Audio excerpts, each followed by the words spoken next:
Bentornati, con il viaggio di oggi vi porterò alla scoperta dell'acqua nel mondo romano.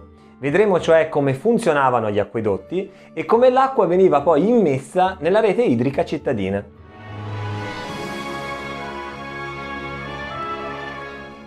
Gli acquedotti romani sono caratterizzati, come ben sappiamo, dalla presenza di grandi arcate, anche se, ad essere precisi, bisogna dire che queste compaiono nella loro forma monumentale, quindi come la conosciamo oggi, solo a partire dal secondo secolo a.C.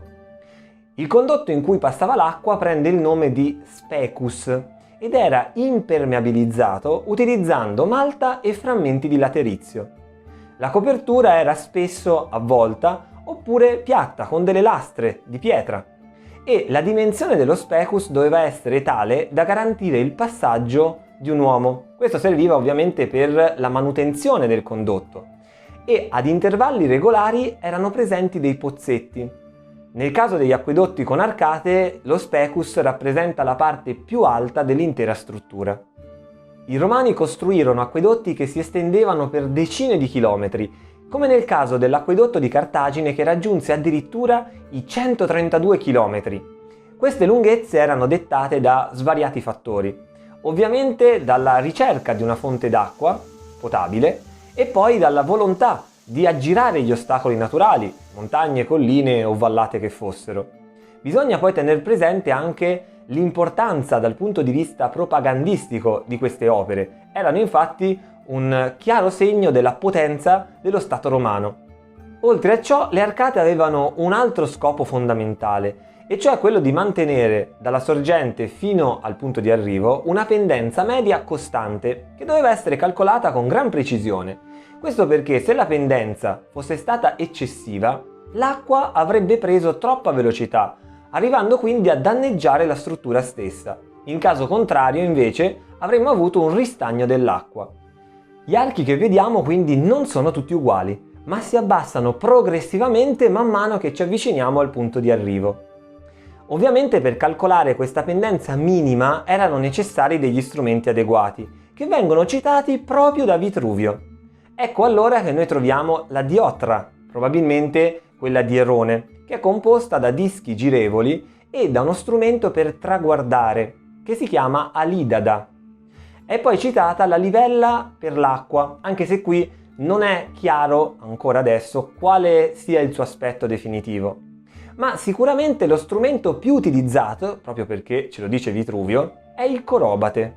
Di cosa si tratta? Consiste in un regolo di legno con dei gambi, quindi assomiglia a un grande tavolo nell'esempio descritto da Vitruvio, appesi al quale troviamo dei fili a piombo, o 2 o 4. In caso di vento, poiché i fili a piombo non sono affidabili, si ricorreva a un incavo presente sulla sommità, graduato, all'interno del quale veniva messa dell'acqua, che permetteva quindi di calcolare la pendenza. Le arcate però non erano l'unico sistema impiegato in epoca romana. Per lunghi tratti infatti gli acquedotti potevano passare anche nel sottosuolo o direttamente attraversare, là dove non c'era alternativa, il rilievo montuoso o collinare. In questo caso veniva scavata una galleria con la stessa identica tecnica che abbiamo già visto per le strade romane. Se ve le siete perse, vi lascio il link qua sopra e in descrizione per recuperare quel video. Anche qui lo specus era impermeabilizzato ed era coperto a volta con una dimensione, abbiamo visto prima, necessaria per il passaggio di un essere umano. Un caso particolare di galleria noi lo troviamo, ad esempio, per l'acquedotto di Salde in Numidia. In questo caso il librator, cioè l'ingegnere livellatore che si era occupato del progetto, aveva un nome, si chiamava Nonio Dato, si trovò nel secondo secolo d.C. a dover rimettere mano al progetto, poiché la galleria, che aveva una lunghezza di 500 metri, era stata scavata da 2 squadre di operai, le quali però si erano superate senza incontrarsi e di conseguenza Nonio Dato aveva dovuto rimettere mano al progetto, modificare la traiettoria della galleria per permettere all'acqua di fluire nuovamente da una parte all'altra del rilievo montuoso. Nel caso invece di un'ampia vallata si doveva ricorrere all'utilizzo dei sifoni. Il sifone consiste in un sistema che si basa sul concetto dei vasi comunicanti. Il condotto, lo specus, arrivava infatti a una cisterna di carico posta sul punto più alto della vallata. A questo punto da questa cisterna partivano diverse condutture in pietra o preferibilmente in piombo, le quali appunto attraversavano l'intera vallata e nel punto più basso, se necessario, veniva costruito anche un ponte sifone, cioè un ponte ad arcate sul quale passavano queste condutture, che aveva lo scopo proprio di diminuire la pendenza e di permettere all'acqua di riacquisire la velocità. Dalla parte opposta della vallata ecco che troviamo un altro bacino, un altro serbatoio, detto serbatoio di scarico. L'acqua arrivata in questo serbatoio veniva poi reimmessa nello specus principale. Ovviamente i due bacini, quello di carico e di scarico, dovevano essere posizionati ad altezze differenti per permettere all'acqua di risalire. Lungo il percorso erano poi presenti dei bacini, detti di decantazione o sedimentazione, scegliete voi, che servivano per far sì che l'acqua lasciasse eventuali impurità che erano presenti e quindi bacino dopo bacino l'acqua diventava via via sempre più pura. Per arrivare infine al cosiddetto Castellum Aquae. Questo è presente in tutte le città antiche e noi abbiamo due esempi ben conservati, uno a Pompei e l'altro a Nîmes. Il Castellum Aquae non era altro che un edificio, una struttura, all'interno della quale lo specus si immetteva per poi essere diramato, quindi l'acqua veniva immessa all'interno del sistema idrico cittadino. Vitruvio nel suo De Architectura consiglia di suddividere la struttura in 3 vasche ad altezze differenti. La vasca posta più in basso era quella che riceveva maggior quantitativi d'acqua, anche nei periodi in cui l'acquedotto aveva una portata minore.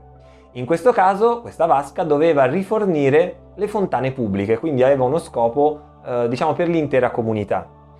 Il secondo livello invece era una vasca adibita ai bagni pubblici e infine il livello più alto serviva per rifornire le domus, quindi le residenze private, e le fontane o i bacini a scopo decorativo. Nel caso di Pompei noi vediamo proprio 3 condutture, come ci dice Vitruvio, ma queste in realtà potevano variare. A Nîmes infatti le condutture che partono dal Castellum Aquae sono addirittura 10 e questo ovviamente in relazione a maggiore afflusso idrico che probabilmente arrivava direttamente dall'acquedotto. L'acqua veniva quindi convogliata nelle tubature cittadine. Già, ma come erano fatti questi tubi? Possiamo trovarli in vari materiali. Nelle zone settentrionali sono stati recuperati dei tubi in legno, quindi scavati all'interno, ma in altre zone compaiono invece i tubi in piombo. I tubi in piombo sono semplicemente realizzati a partire da una lamina in piombo che viene sagomata attorno a un cilindro, intorno a un'anima centrale, e poi le 2 estremità venivano saldate insieme.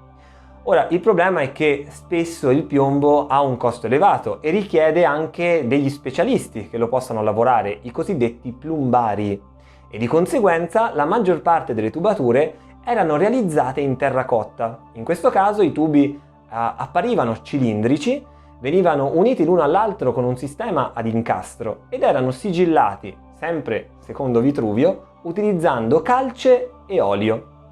Il bronzo, molto costoso, era invece utilizzato solo per piccoli tratti, oppure per la realizzazione delle valvole presenti lungo il percorso e dei rubinetti che in epoca romana, vi stupirà, ma erano già presenti.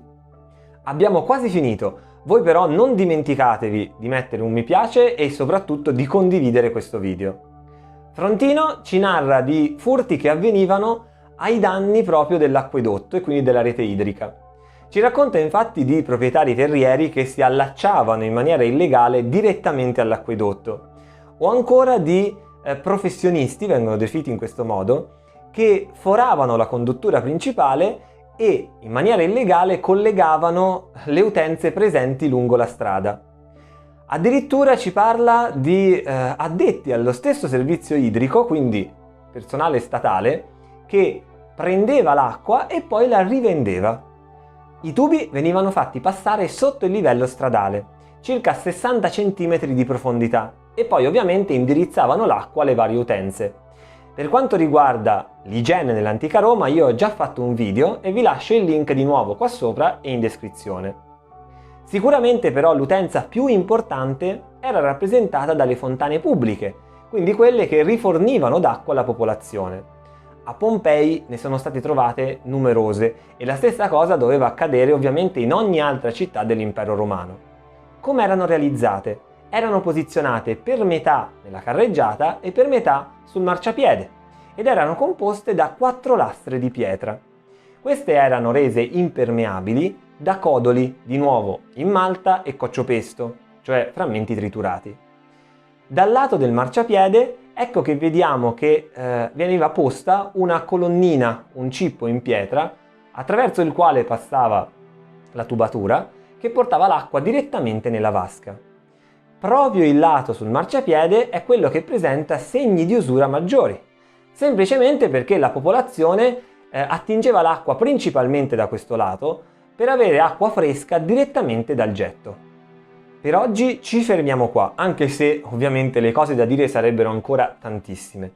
Se avete dubbi o domande, inondate lo spazio dei commenti qua sotto. Io vi ringrazio, vi saluto e vi do appuntamento al prossimo viaggio. Arrivederci!